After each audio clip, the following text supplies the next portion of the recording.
আসসালামু আলাইকুম, welcome back to my channel. আশা করি আপনারা সকলে ভালো আছেন আল্লাহর রহমতে এবং আপনাদের দোয়ায় আলহামদুলিল্লাহ আমিও ভালো আছি। আজকের রেসিপিতে থাকবে মাটার পনির। বন্ধুরা, মাটার পনির কিন্তু খুবই খেতে সুস্বাদু হয় এবং তৈরি করাও বন্ধুরা এটা খুবই সহজ। আর আমরা এটা সাধারণত কোনো হোটেল বা রেস্টুরেন্টে গিয়ে খেয়ে থাকি, তবে আজকের পর থেকে আপনারা খুব ইজিলিভাবে এটা তৈরি করতে পারবেন। আর হ্যাঁ বন্ধুরা, আমার চ্যানেলে যদি নতুন থাকবেন তো চ্যানেলটাকে অবশ্যই সাবস্ক্রাইব করবেন আর পাশে থাকা বেল আইকনটি প্রেস করে অল নোটিফিকেশান অন করবেন। আর প্লিজ প্লিজ আপনারা আমাকে সাপোর্ট করবেন। আমি গ্যাসে একটা তাওয়া চাপিয়ে দিয়েছি এবং দিয়ে দিব পরিমাণ মতো সাদা তেল। আমি প্রথমে মটর পনিরের মশলাটা তৈরি করে নিব। তেলটা গরম হয়ে গেলে আমি দিয়ে দিব একটু মোটা সাইজে কেটে রাখা পেঁয়াজ। এখানে দুটো মিডিয়াম সাইজের পেঁয়াজ আছে। পেঁয়াজটাকে একটু আমি মোটাভাবে কেটেছি।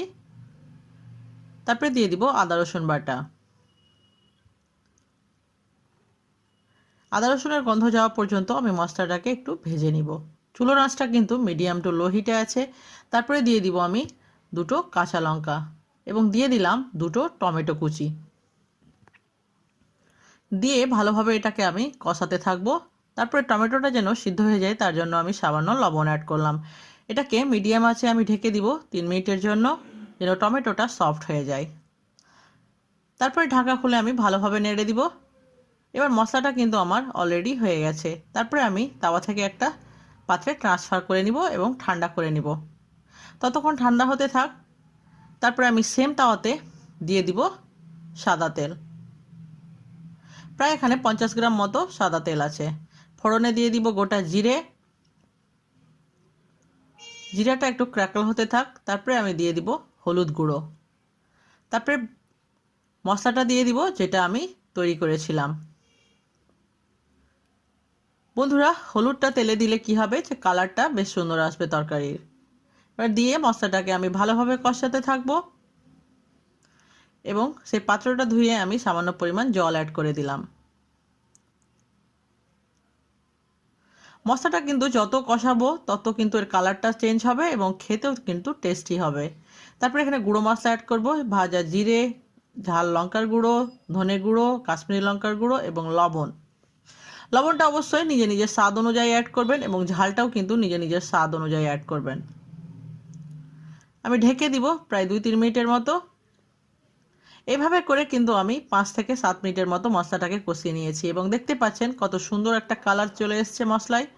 যত ভালোভাবে কষাবেন তত কিন্তু মশলার কালারটা ভালো আসবে এবং তরকারির কালারটাও কিন্তু বেশ ভালো আসবে। মশলা থেকে তেল ছাড়ছে দেখতে পাচ্ছেন। চুলোর আঁচটাকে মিডিয়াম টু লোয়ে করে আমি মশলাটাকে ভালোভাবে কষিয়ে নিয়েছি। এরপর আমি অ্যাড করব এখানে পনির। বন্ধুরা, আমি এখানে আমুলের পনিরটা ব্যবহার করেছি, আপনারা চাইলে ফ্রেশ পনিরও ব্যবহার করতে পারেন। তারপরে দিয়ে দিব মটরশুঁটি। এখানে ফ্রেশ মটরশুঁটিটা আছে, চাইলে আপনারা ফ্রিজে থাকা মটরশুঁটিও বা স্টোর করে রাখা মটরশুঁটিও ব্যবহার করতে পারেন। তবে সেটা অ্যাড করার আগে অবশ্যই গরম জলে 3-4 মিনিটের মতো ভিজিয়ে রাখবেন। ভালোভাবে আমি মশলার সঙ্গে এটাকে নেড়ে নিব। তারপরে আমি অ্যাড করব গরম জল। অবশ্যই যতটা পরিমাণ গ্রেভি রাখবো সেই পরিমাণ অনুযায়ী আমি এখানে জলটা অ্যাড করব।